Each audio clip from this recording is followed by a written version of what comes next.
42 Palestiniens tués à Gaza en une journée par des frappes israéliennes.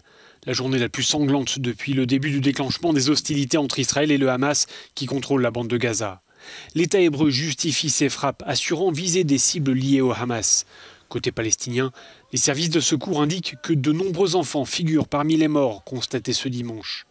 En une semaine de conflit, ce sont près de 200 Palestiniens de Gaza qui ont été tués. L'intensité de ce conflit, c'est quelque chose que nous n'avons jamais vu auparavant, s'est alarmé le directeur général de la Croix-Rouge. Le bilan côté israélien s'élève à 10 morts, dont un enfant. Le Premier ministre, Benyamin Netanyahou, s'est adressé à ses concitoyens ce dimanche pour leur dire que les opérations militaires allaient encore prendre du temps et de leur recommander de limiter leur sortie. Car s'il est vrai que la bande de Gaza est pilonnée par l'armée israélienne, les villes israéliennes sont la cible de roquettes tirées par les groupes armés palestiniens depuis Gaza.